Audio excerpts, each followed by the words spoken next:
Thanks very much, Vicky. I've been waiting 45 years for somebody to use the phrase brilliant mind. Because it's used so often of other people. So that's very gratifying. And it's great to have Alan here. I confess I have interviewed Alan before, but I have some new questions to ask him. And indeed, I don't think we've really talked about, in your fiction, place and landscape before. And you know, it strikes me that, in terms of plot, actually, Our Evenings has something in common with one or two of your other novels, and perhaps particularly The Line of Beauty, the 2004 Booker Prize-winning novel, which maybe is your best known one, which I'm going to see dramatised on the 25th of October. Excellent. Because I know somebody who works at the bar at the theatre who's managed to get me these. That's the only way to get tickets. Yes, that's the only way to get tickets. Know someone who works in the bar. And I suppose the plot feature is the young man who comes from the provinces and goes to London. There's actually I think a bit in Our Evenings where the teenage protagonist Dave Wynne actually is listening to some boys at his school talking about London as if it's a familiar place, right, and sort of thinking maybe he'll go there one day. I mean, is that? I mean, maybe we could talk about the kind of places they come from first. I mean, you are quite interested in that plot thing, that sort of provincial Southern English background. I think, well, it's one reason I'm so delighted to be here at this wonderful festival and actually sort of talking to you about things I've written in a different light from the one that I normally do. And I think because I've written so much all my life as a novelist, about gay life, it's naturally sort of gravitated to London. And you know, if you're going to write about gay life in Wales next to the sea, you've got rather slim pickings. That's just the natural way, of course, the people from the provinces gravitate towards London or to any big metropolis for all kinds of reasons. But that is a particular pattern of people going to London to sort of find themselves, lose themselves and find themselves, as it were, in the anonymity of a great city. And so a lot of the books have London settings, but almost always these young protagonists have come from somewhere outside, which retains a sort of charge for them. And in this book, I found myself going back to an area which was where I spent the first 8 years of my life, which was a little town in Berkshire called Farringdon. And my father was a bank manager, and we lived in the house above the bank, looking out over the market square of this little town. And I'd actually sort of fictionalised the town, which I call Foxley in this book, in an earlier novel of mine called The Stranger's Child. And it seems to be a place that my imagination is magnetised by and returns to. When I was 8, we then moved to Cirencester, and I've never really written about that whole Cotswold, but which then became my home landscape at all. I seem to have always been drawn back to this particular place, which is a small town, not just 2 or 3 miles away on one side, the Thames, ancient bridge at Radcott going over the Thames. On the other side, the Vale of the White Horse and the Berkshire Downs rising above. And because my father was a sort of farming bank manager, I mean, he was always in fairly big agricultural centres. He had a lot of friends who were farmers, and I suppose a lot of my school friends when I was at primary school were children of farmers. So I spent a lot of my early life on farms, and particularly a farm right underneath the downs with the White Horse, famous Uppington White Horse above it. And we had friends who farmed all around the White Horse. That farmhouse itself was a sort of magnetic place to me. I don't know if you have a similar thing, but I've always found that there's I'm reading a novel which doesn't perhaps say very much about the house or the rooms that it's set in. I automatically set it in that house I knew as a child, and it's just the sort of stock scenery which provides it, so quite unconsciously. I don't sort of think, but if I do analyse it, I think, oh, that's, and it may be in the novel it's a house by the sea, but I'm just looking at, I'm remembering that thing which looked out, there was a tennis court and a hedge, and then there was the downs rising above it, and it's an extraordinary thing to me, and I don't know if other readers have a similar experience of having this place that one's always drawn back to. And I knew this, and I thought on this occasion I'm actually just going to set the opening part of this book in that farmhouse and that landscape. So it was a sort of recovery for me of something out of my childhood. And it's funny because, I mean, Alan's going to read us a bit in a second from the passage that he's just been talking about, but it struck me, rereading this novel much more actually than the first time round, that that what you've described gives a sort of funny mixture of feelings about these very English places. On the one hand, because of the storyline, they're places that the protagonist has to sort of escape in a way, and where there's all kinds of potential small-mindedness or at least oblivion, willed oblivion of sort of the variety of human life and desire. But on the other hand, there's there's a kind of affection for these places and a visual love of them as well. And and in our evenings, I noticed that there are a series of other characters, partners, sexual partners, lovers of the main character, who get taken with a mixture of pride and embarrassment, which I found very familiar coming from the English countryside myself. You know, this is it. It's lovely, but it's a bit... I was going to quite see the point of it. Yes. Yes, I mean. Yes, I mean, I think it's a sort of Geminian thing about me that's sort of dug in both directions. And when I moved to London at the age of 27, I had this absolute conviction that from now on I was going to be a Londoner. You know. But I find landscapes like the Cotswold landscape are sort of extraordinarily moving and involving, at least for 2 or 3 days. Head straight back. You know, once I hit the North Circular again, I sort of have this sense of relief. Yes, it's a sort of polarity I recognise in myself quite strongly, and I feel absolutely dependent on London and everything that it has to offer. You know, I couldn't really think of living for long outside it. Would you like to? Shall we have? Shall I have the? Yes. So there's a brief sort of present-day preamble to this book, but the narrative proper begins back in 1962, and Dave Wynne is remembering, and he's been to a little primary school in this town, and being clever, he's won an exhibition to a nearby public school, and this exhibition is sponsored by a wealthy family called Hadlow, and it's part of the ritual of winning this exhibition that after a couple of terms, when they've had a chance to settle in, the boy is invited to go to this farm, which is the farm where Mrs. Hadlow grew up. They live mainly in London themselves, so they also have this sort of polarity in their lives. And their son, Giles, who is a contemporary of Dave's at this school, is a pompous bully and monster from the beginning. But this is where we're first introduced to them. We were up at the rings, racing about, playing war games without agreeing on the rules. Giles shouted something from the top of the bank and ran off. I ran the other way, tripped, and slid down into a chalky hollow and crouched there while my heartbeat thumped in my ear and the wind poured over the grassy ramparts. Was I meant to hunt for Giles now? Or was Giles already hunting for me?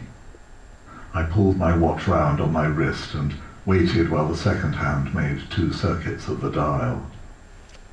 No sound of footsteps, though now and again the clank of farm machinery came from a few fields away. I heard an awkward cry and looked up. High above, dark against the cloudy blue, a buzzard sailed past, seemed to note our positions, flapped and circled twice before sliding away across the crest of the hill and out over the 1,000-foot drop below. Then almost at once there was a light rhythmic sound coming closer, the little giveaway jiggle of Giles's pedometer in his trouser pocket. He was coming from behind me, moving quite fast along the bank above, and I didn't risk looking up. I stayed hunched in my hollow while he paused, no more than 10 feet away, savouring his advantage. But it seemed he hadn't seen me. He swore under his breath, and after 10 seconds he jogged on. When I got up and crept on all fours to the top of the ditch, I saw him 100 yards off on the far side of the circle, strolling along in plain view against the sky. He had his hands in his pockets, as if to say the game was over, or that he'd never really been playing it. We met at the trig point. Giles, with a scrambling of heels on its smooth concrete surface, pushed himself up and sat on it. In this bare, windswept landscape, the little pillar of the trig point was a monument, as cryptic in its way as the prehistoric stones along the downs. I examined the small brass benchmark buried in its side, an arrow and a number. The grooves for mounting a theodolite on the pillar's flat top made a three-pointed symbol, almost hidden now under Giles's thighs.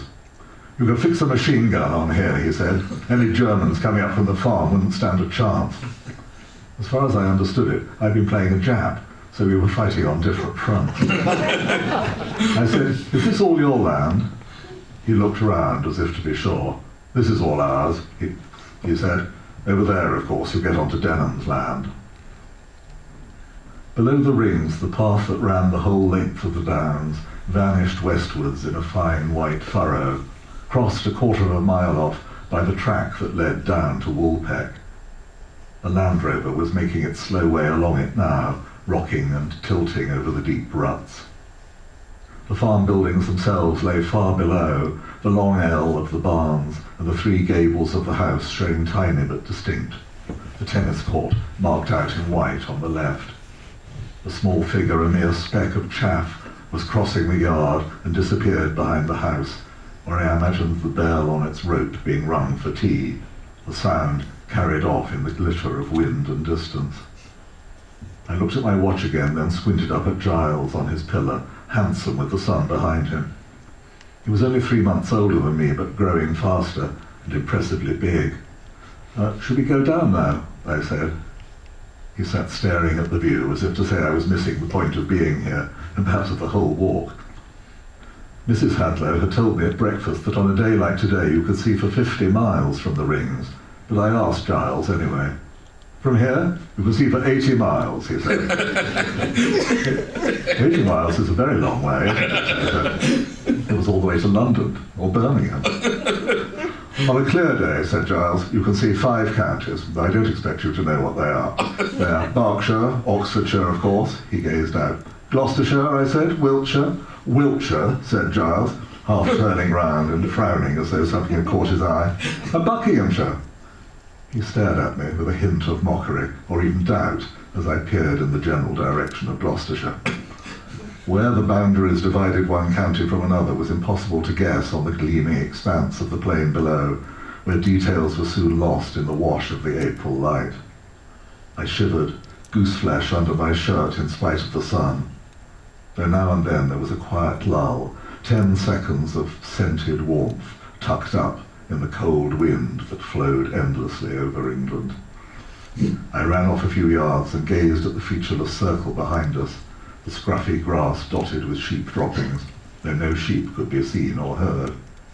When I looked back, Giles had sprung down from the trig point and set off towards the track, shouting something I couldn't make out. If you want to know what happens next, you'll come again.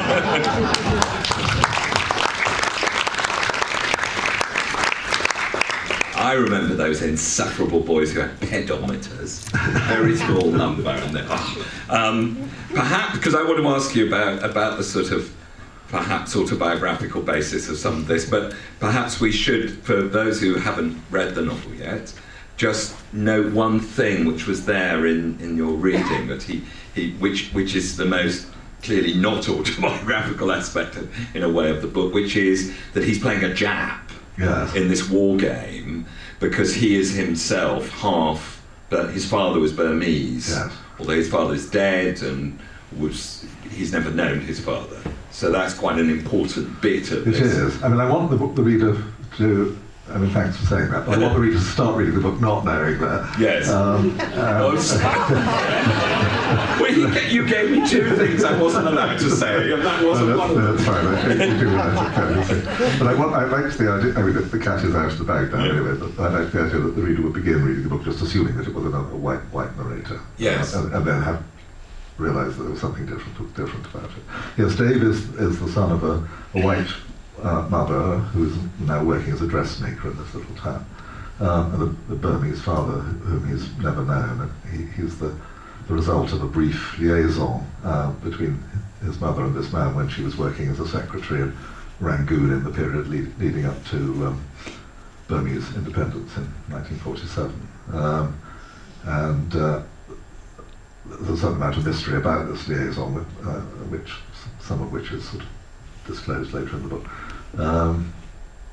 But she comes back to this very conventional place, sort of pregnant, pretends that she got married when she was out east, then gives birth to this brown-faced boy.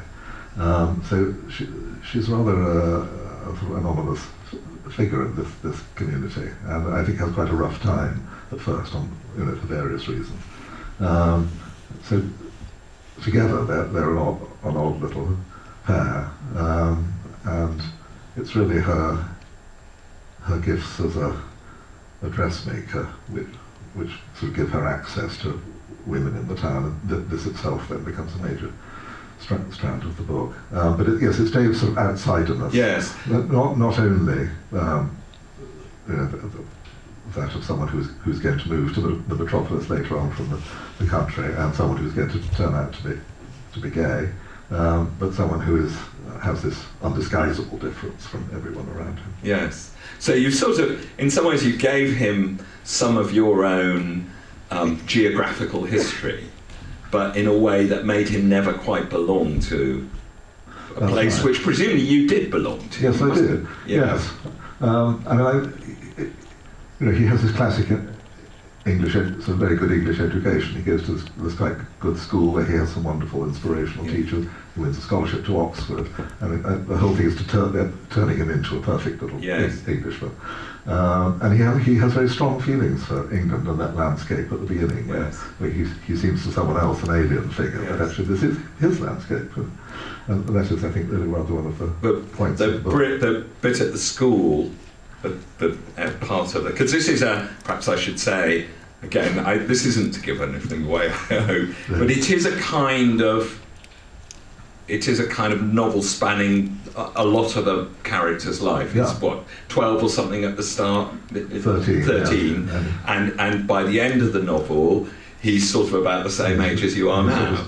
70, Yes, and so I know. Perhaps we might talk in a little bit about how you managed to do that, but there's obviously a phase of that at school.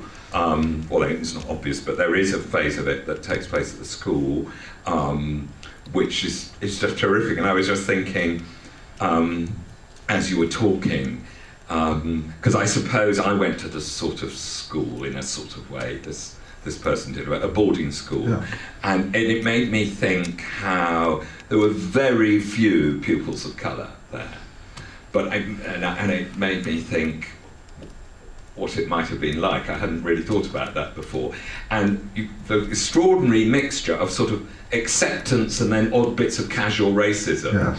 So it's a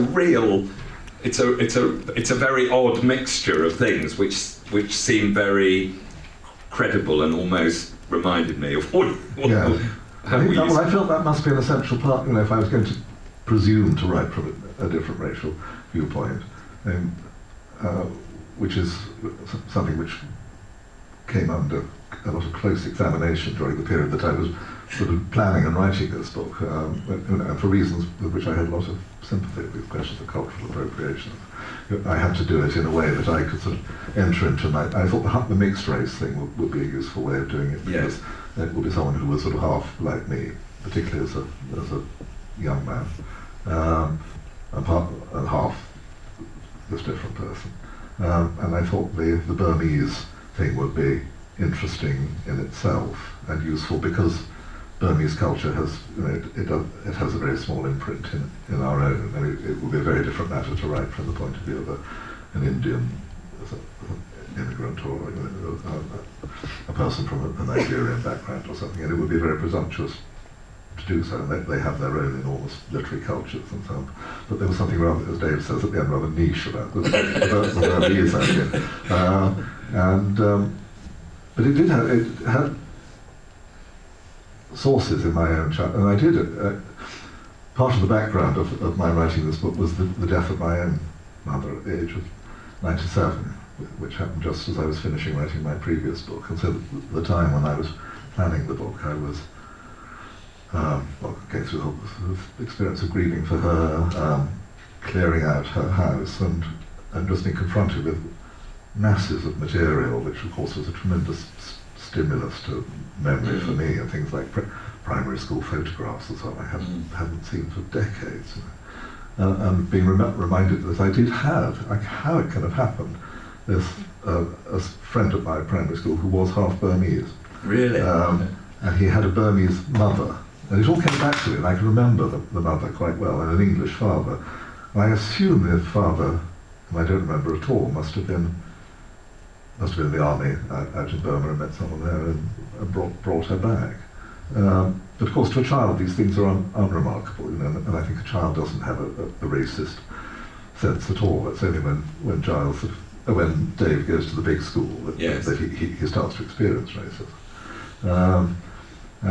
Yes, he was an enchanting boy. We used to walk to school together, and I remember the house, which had a lot of sort of impedimenta, which was also very much part of the general kind of decor of life in my childhood, of people who'd been out east, had been in India or Malaya or somewhere, and had brought back brass trays and teak. I mean, I had several little black teak elephants, I think myself, that kind of. That was all sort of in the sort of penumbra around childhood. Was that the end of that colonial period?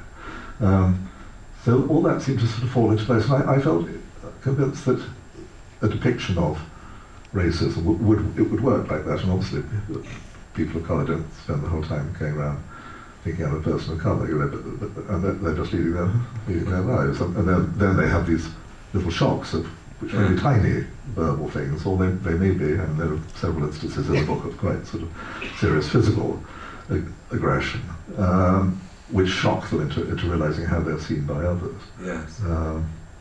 And and Dave becomes an actor, and there's a wonderful dialogue when he meets Giles's grandmother. Is a rather well-known actress, although in the sort of evening of her career, and also she's French and rather glamorous, and he sort of rehearses speeches and things with her, and this is in the early 1960s, and she just takes it for granted he's not going to be able to get any parts. She says, you're very good, but you'll have to be the servant. Well, this is Dave just about to be in his first school play. Yes. He's playing Fabian in Twelfth Night, a part that no one can ever quite remember, but he has remembered it.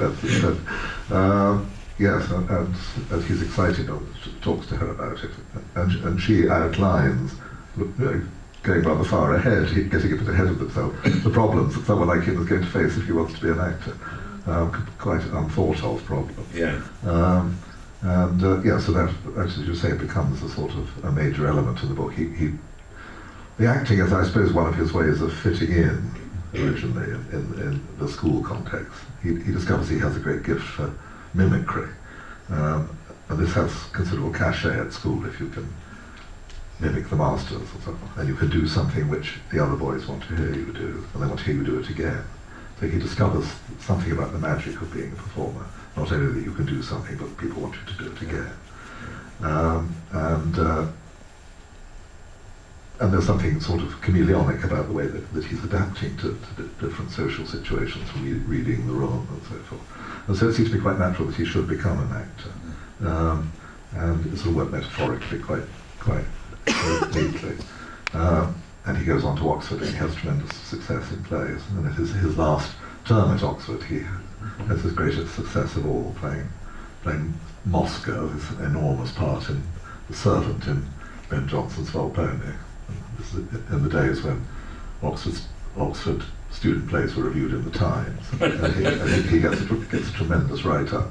And he should be on the threshold of a great career as an actor, but after he leaves Oxford, it turns out all he can get are sort of insulting little stereotyped cameo roles as some sort of Oriental person. Very indiscriminate, it might be a Malaysian person or a Chinese person, it doesn't really matter, an Eastern person. And so to really find himself as an actor, he's sort of grown up inside the establishment, I suppose I would say. And he finds that there isn't a place for him in this establishment after all. So he joins a touring theatre company of a rather radical alternative kind. They rattle around the country in a van, putting on disruptive versions of the classics with a great deal of male nudity, and then it causes a sensation wherever they go. And this is very... Ipswich is galvanised. I don't think they ever got quite up to the Norfolk coast, and this is a sort of alternative bubble in a way. This company, it's sort of sexually very mixed, and racially, I think more than any actual company was. So it's a sort of alternative world into which he moves and reorients himself.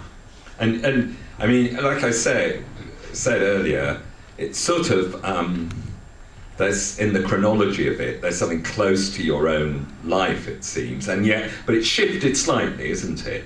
Because although he lives through lots of the historical changes that you've lived through, particularly as regards gay life, he's sort of a little bit older than you are. Yes, he is, that's right, he's 6 years older than me, right. Yes.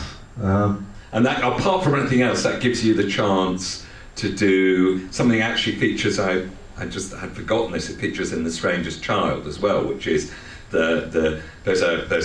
there's a great bit in Our Evenings where the legalisation of homosexuality is discussed at the sort of school political debating society, or debating club. Yes, it's a sort of sixth form discussion. Yes, with a mixture of grades of intellectual earnestness and considerable embarrassment. Exactly. Yes. That's right.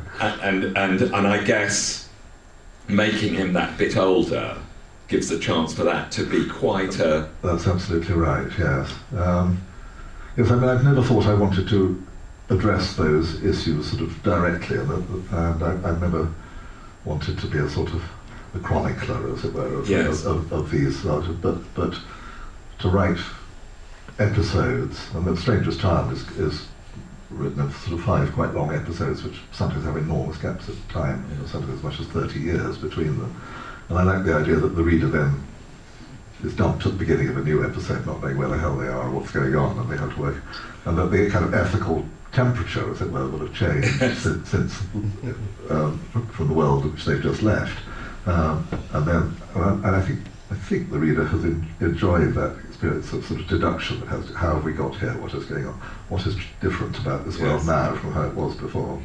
And what is different about the character sometimes? The Line of Beauty, which the span is much less than The Strangest Child, but this, I remember the jolt of realising this character, Nick, who was really quite an ingenue in the first section, is now, only 2 or 3 years later, seems fantastically worldly. Yes, he's now sort of coke snorting. Yes, what happened?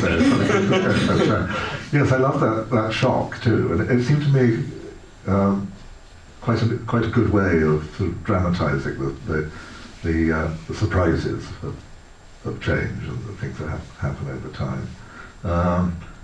And I've sort of explored it, and I think in a slightly different way Yes. in this book, which is episodic, but it breaks into two almost equal halves. And the first half is all about Dave's education, and time moves quite slowly in it, and it sort of, I wanted to recreate that sense of how long a term is when you're sort of 14 or Yes. something, and how your life is contained within this structure of school terms and holidays and university. And it seems you're changing enormously, physically and emotionally. You're going through extraordinary things, but you're caught up in this great slowly sort of progressing sequence of events, probably with rather scant idea of any future.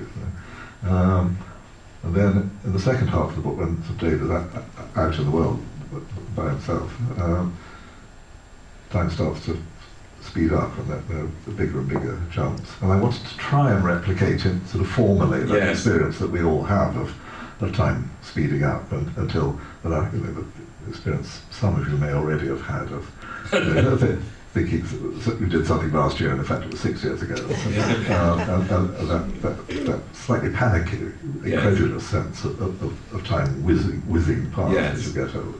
And you get, I mean, you do get that. There's sort of little incredulous bits for the reader. Yes, I remember there's a bit where I got used to the idea that sort of he's late middle age, and then his partner will eventually become his husband. They're getting on a tube for some reason, and he's using His freedom pass. the freedom pass, with some sort of smugness. Yeah.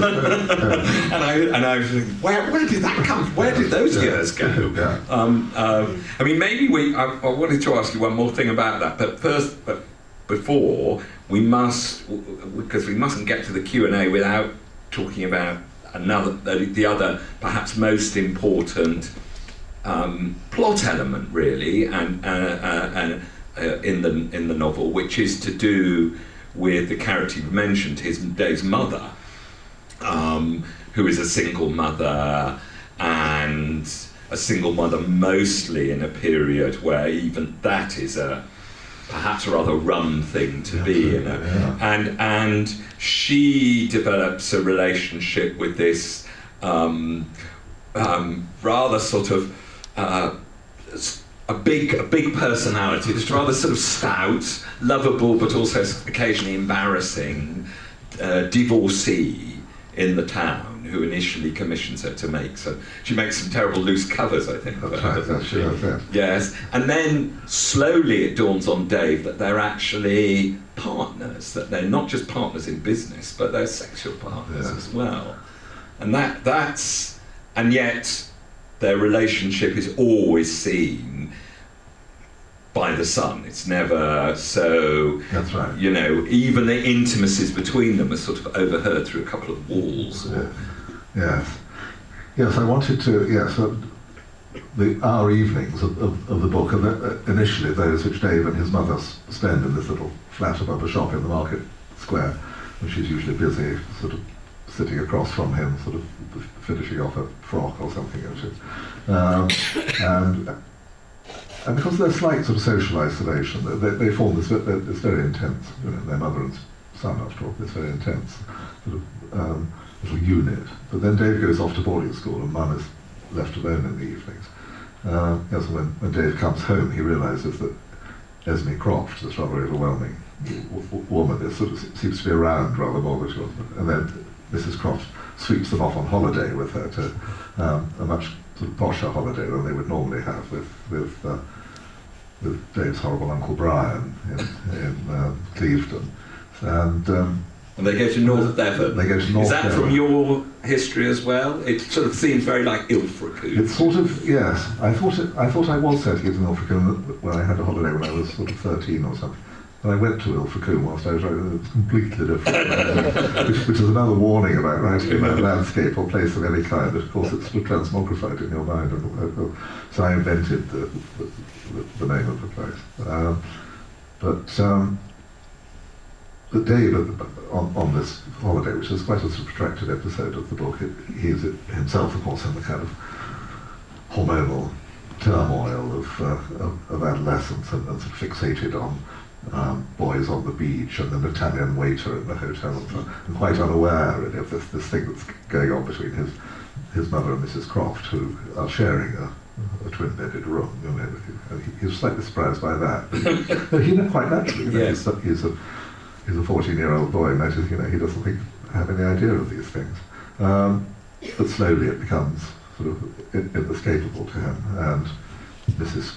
Croft sort of finances the dressmaking business, and they set up a little company together with a van and so forth. And then they get a shop in the town,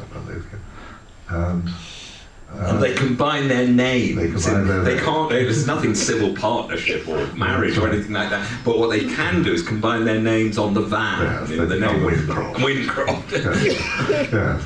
And Esme is a wonderfully sort of defiant character, and she drinks quite a lot too.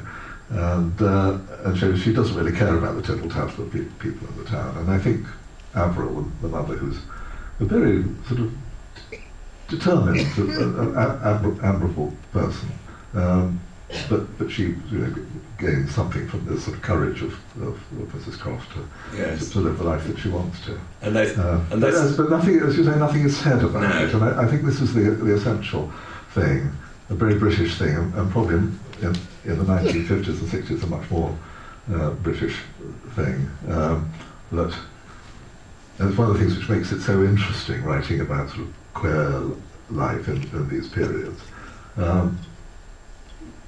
How do you know what people assumed, understood, had no idea of at all? What did they talk? Was this even talked about? Yes. And I do remember that clearly now, I of course didn't understand it myself as a boy, that there were various women who lived together and they were sort of companions. And I think after the war this happened quite a lot too. Yes. Not so much as after the First World War, but when someone who'd been widowed in the war might sort of set up home with another woman or something. And there was a wonderful couple who ran a tea shop we used to go to all the time, Brownie and Jane, and they were a big fixture. And of course it never occurred to me then, but I saw later in life that of course they were a couple. But did other people see that? Yes. It's impossible But to know. that sort of, if it is peculiarly English or British repressiveness, which is also a fact of history to some extent. Yeah. I mean, it's fantastic for novelists, isn't it? It's fantastic for novelists that this. There's a wonderful episode where it's just a very short, actually. It's just a paragraph where, when they actually really are living together, not just in the same house, but now in the same, they've got the same bedroom. They're no longer pretending even to have separate rooms, and the former cleaning lady, leaves. Yes. And no, she can't take it. She can't take it, but there's nothing said about that. And then a new one comes, and Dave is there while she's been giving the initial tour. And of course, the initial tour is all about, presumably, and the carpets here need doing, regular, and then he's shown the bedroom, and there's this sort of flicker of a moment for Dave when what's she going to say, and she said, "This is where Mrs. Wynne and I sleep," and she goes, "What lovely big windows this room." She does for another sort of lesbian friend. Yes.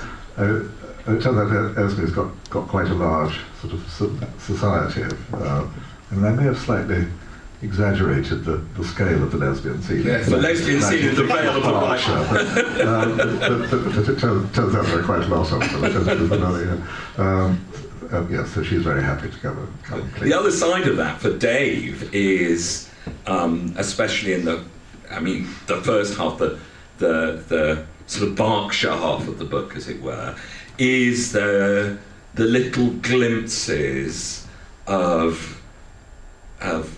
gayness, hidden, repressed, so perhaps even gayness is completely the wrong word, secretive, that he catches. And there's an extraordinary one, and I'd forgotten there were such things as party lines. Yes. And I don't know how many people here, but these sort of shared phone lines. And there's an extraordinary and even by Dave at the time, sort of only 3/4 understood, I think. Yes.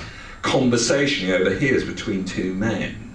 Yes, they share a line with somebody, they don't know who it is. They don't know who it is. But Dave, of course, it's very hard to pick up the receiver without the other people, if they're on the line, realising it, but he works out, so he listens in on the conversations, which are sort of perplexing and astonishing to him. And then, of course, he's very curious as to who are these people? They must be people who live, have I seen them in real life? Yes. And what he really notices is one of the men is saying quite sort of horrible, rude things about his mother and him. That's right. You know, but in between, the two men are sort of talking about, oh well, we could let Jill wander off into the woods and then we'll get time together. Yeah. There's some extraordinary assignation going on as well. Yeah. So again, I mean, that's another kind of use of provincial England, isn't it? Yeah, it is. Yes. No, I remember the party lines very well. How annoying they were. We came to hate the other person. We didn't know who they were. And I was thinking, I think we're almost. Yes, we must give everybody a chance to ask questions in a second. But the last thing I wanted to ask, which is I think, because I reread the novel on a long journey just a couple of days ago, and I think the thing I noticed, one of the many things I noticed this time, and I hadn't quite noticed, was a fictional form of what you were talking about as your part of your inspiration for writing it, going back to your geographical and childhood roots, and very English ones, because actually that's what he does, the protagonist, doesn't he? Yeah. So you talked about the visit to the holiday resort. Years later he goes there with his lover of the time and encounters sort of small-minded hotel owners who, as soon as they and he's not sure, are they refusing to give us accommodation because we're gay or because one of us is because we're coloured, or what is it? Yeah. And he goes back to his old school for a school reunion, and sees these boys turned into just distended versions of what they always were. And then right near the end of the novel, he goes back to the scene that you read, that you described. That's right, yes. No, you're right, those are little sort of figures for the whole imaginative thing that I was doing in the book, which was this going back. And it does feel to me much more autobiographical than anything I've written before, and coming out of that, and certainly tied up with the death of my mother, I think, that desire to sort of recuperate that period of my life. And the thing which is very reassuring to a novelist of finding so much of it coming back in memory. It's not just not being able to remember what you did last week, but being suddenly able to remember in enormous detail things you really hadn't thought about before when you were 15 or something. And that was wonderful. So I thought the book written in the form of a memoir would be a very good way of exploring this going back thing and making something not explicit but much more nearly sort of autobiographical myself. Yeah, it's autobiographically enough so that it actually features the protagonist speaking at a literary festival as well. It does, indeed. And described in a somewhat satirical vein.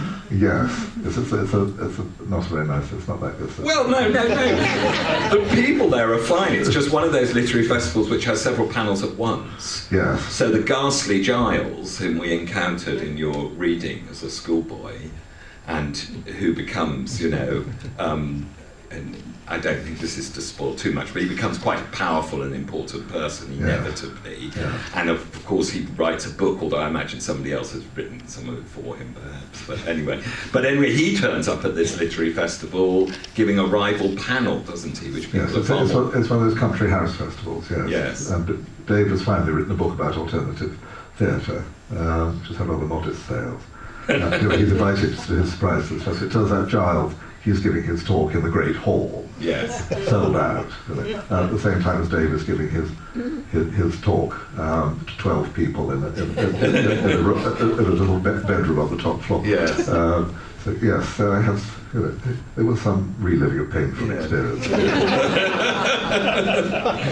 But then also Dave is like slightly satirical about the event, but he gets to meet his life partner. He does, exactly. So there you are. Yes, I mean Giles is, he's not, in a sense, he's not a character. He's a sort of a recurrent presence in the book. Yes. He's an obstacle. Something that crops up, is forgotten for long periods, and then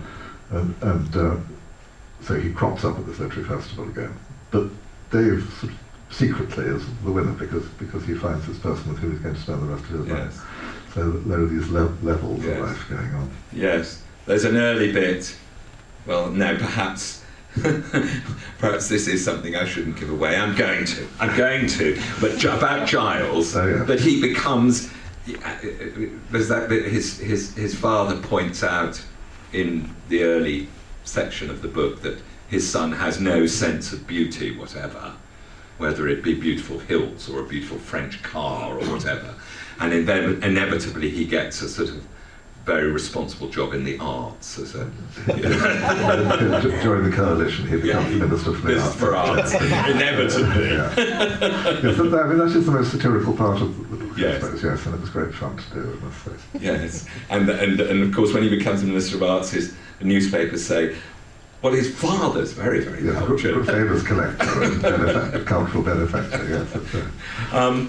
Okay, so I think we've got are you doing the mic, Vicky? I am. Yes, okay. So we've got a good 10 minutes or more for questions. If there's a gentleman here, right, straight away. Thank you. Excuse me. I was struck by, when you were reading, Alan, and I've noticed this a couple of times, you do the voices of the characters sort of quite comically, and you mentioned that the character is a mimic, and I just wondered about how important voice is in the characters in this novel compared to previous novels of yours.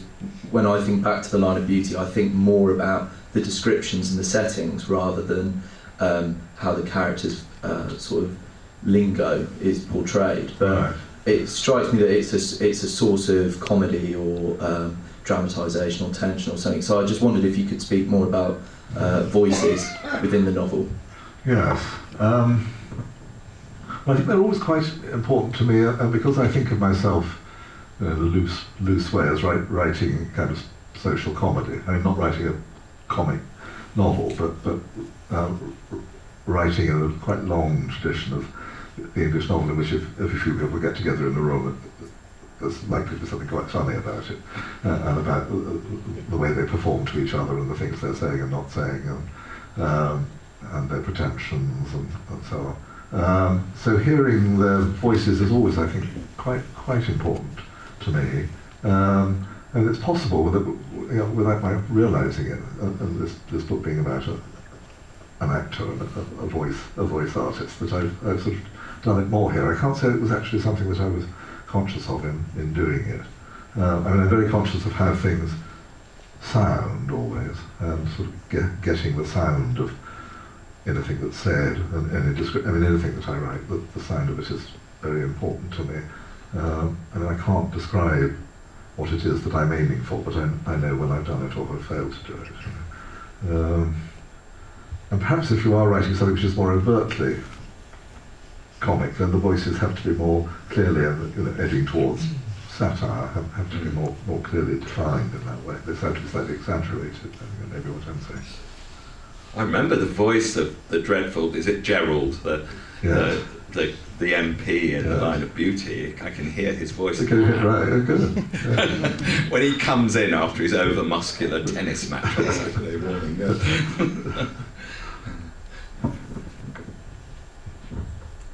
Hello, I'm really curious about your writing routine and sort of whether how disciplined it is, basically, whether you have, whether you write every day, and also whether you have sort of on seasons for writing and off seasons for writing in terms of harnessing your creative powers, whether you, in terms of getting ideas, if you have a discipline when it comes to getting ideas, writing ideas in a notebook or just wandering around a lot thinking about what to write next. So yes. It's very on off. As you know, I take quite a long time to write a book. I seem to have a sort of 7-year cycle now, and I would love to write books faster, but I quite early became reconciled to my own tempo, which is a good thing. Though it can mean, and I love beginning a book, and it's always great ending it, but there can be periods in the middle when you feel a long way from either end, and it's sort of quite lowering. Now I have a process I can't quite describe it, but I'm just starting to think about another book now, and I get a new notebook and I just put into it anything that occurs to me that might be relevant in the light of this book, which I don't even yet know what it is. So it might be some big plot thing, it might just be little bits of dialogue. It's often a vision of two people in a room talking about what the relationship between them. It's often something to do with a place. In fact, of a house. I mean, the houses and buildings in my books are always the sort of foundational part, like that farmhouse at the beginning of this book. A foundational part of the process for me. So I accumulate a lot of material with a rather dim sense of what's going to emerge from it all. And I do have, and I'm longing for this to happen now, these periods where I feel rather porous and suggestible, and everything sort of discloses itself in the light of a new idea, which is absolutely thrilling. And you think, oh yes, something's happening here. It's a slightly electric feeling of a new book starting. And when something has emerged, I can sort of see a shape, I make a plan, and I think I'm a great believer in the plan. And I think partly because I write so slowly, I dread wasting material. I would have, when I start, a pretty clear idea of the first part of the book, a detailed idea of the first part of, and certainly of key episodes later on, and I would always know how it was going to end. And do you have a chronology? I always have a chronology, yes, and things about the different characters, what's going to happen to them. So the plan is tremendously reassuring. But of course, the lovely thing about the thing that makes writing such the joy is all the things you discover as you're going along. So improvisation sort of takes over a great deal. And whenever I write a proposal for my publisher for a book, I say, I think I do this each time, I see it as being about 280 pages. It always comes out as about 496. So the thing dilates as I discover the interest of it.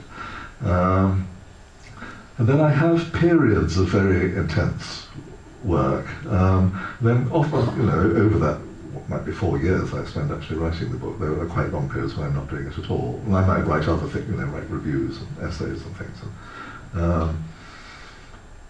And I take a sort of providential view of these gaps, which are often just me being bone idle. During that period of bone idleness, something happens, which is then somehow shows itself to be necessary to the continuation of the book. And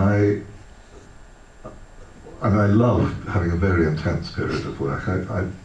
Years ago, I wrote my first 2 novels when I had a full-time job, so it was either I wrote them when I got home in the evening or the weekends, or Kazuo Ishiguro taught me a technique which he called the crash, and he planned a book in great detail, and then he would take a month off, just put a line through the diary, no engagements, no other obligations whatever, and he would write from 8 till 6 every day, and at the end of that month he'd more or less have the draft of the book, and that feeling that no one can disturb you, no one has any other demand on your time, is a wonderful thing.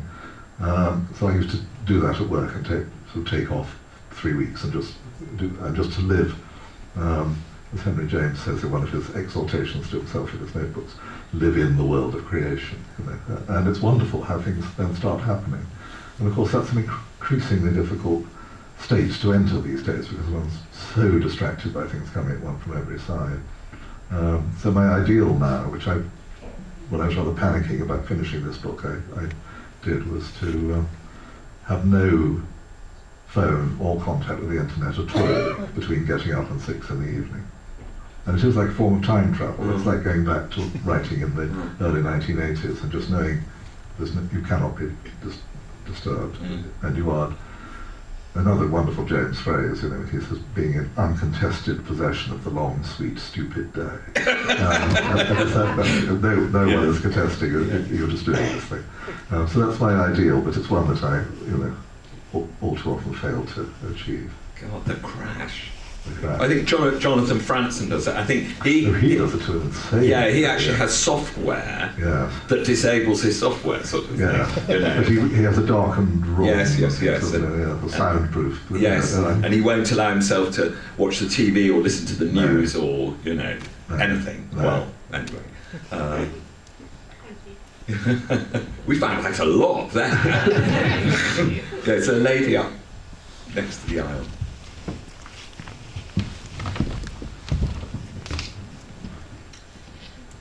For me, yes, the book spans more or less my lifetime. I'm a bit older than you, but I was very struck, and I guess I have, for me, it covered many of the changes, societal changes, particularly in terms of racism and sexuality, and I'm interested in your view, perhaps about what you think has been positive and what's been negative.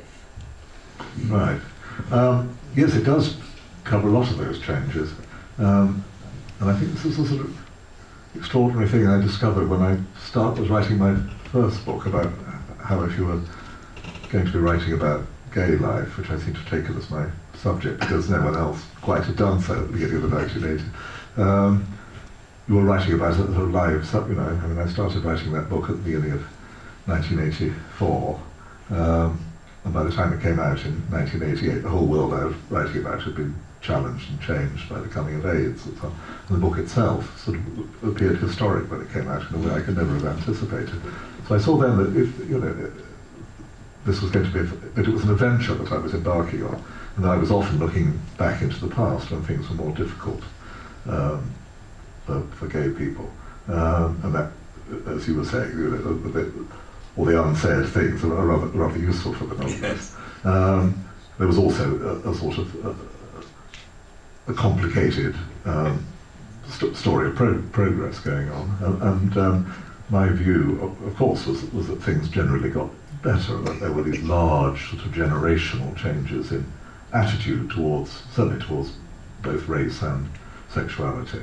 And things which bothered one generation didn't bother the next one, were sort of cool to the next one. And that's sort of old hat.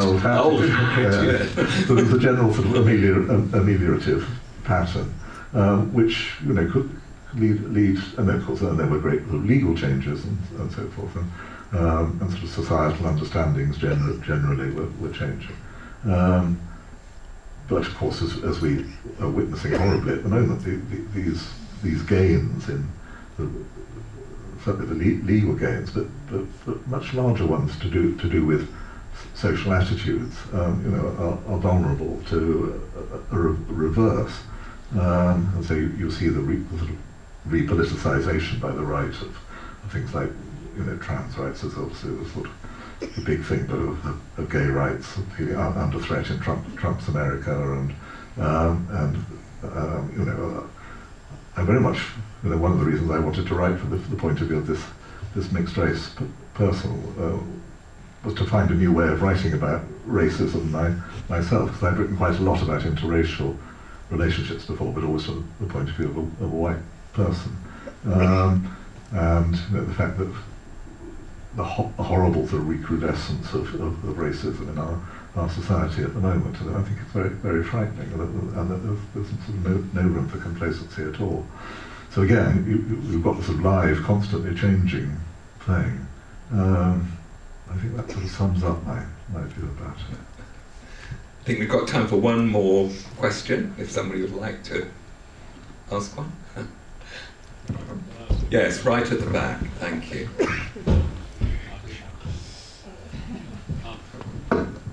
I feel like I should know this, but how do your books do in the States? Do people see you as just being a sort of quintessentially English novelist, English guy, or do they sort of go mad for it over there? Well, they could do both, couldn't they? Yes, one is in the novel school, the other, I think. It's generally, I've done sort of all right there, I think. But when you consider how many, and the sales seem to be rather good, then you sort of think how many people there are in America, and actually they seem rather small. But I was rather anxious about this book, and I thought it might just seem impenetrably British to an American readership. So I was actually very touched, as well as reassured by the kind of very warm reception that it got. And actually, sort of some of the big essay-type reviews about it in the States were on the level high above anything that it had here. So that was rather wonderful. And I was also just on this question of sort of cultural appropriation and so forth. I was rather nervous about how that would be received in the States, and had a Teams meeting with the Random House personnel, and none of them mentioned it. So I said, well, what about cultural appropriation? And they weren't bothered about it at all. And I don't think anybody in the American reviewers of the book has done so. So I feel rather positively about it at the moment. Yes. They like Englishness in fiction, like just in Englishness, certain ways. I mean, it was a peculiar moment. I remember when I had finished The Line of Beauty, and various American New York publishers had been expressing an interest in reading it, or so on. And it was after 9/11, and I think there were huge changes in reading habits in the States, and a very distinguished New York editor. Everybody turned it down. And he actually wrote and said, we cannot expect Americans in 2004 to be interested in Britain in the 1980s. Extraordinary thing to say. And I thought a terrible insult to the intelligence and openness of the reader, That's sort of part of the point of writing. And I sold the book in the end to another publisher for I think a quarter of what I'd been paid for my first book, and they just took it on just as a favour, Yeah. They rather changed their tune when it won the book. Well, after people are so often rude about the Booker Prize, thank goodness for the Booker Prize sometimes. Well, thanks very much. We must stop now. I'm sure, Alan, you'll sign some books if you like this. And thank you all for coming, and I'm sure you want me to say thanks to Alan for telling us how he writes, which is very revealing, and I wish I were young enough to sort of start copying this, but anyway, thanks very much to Alan.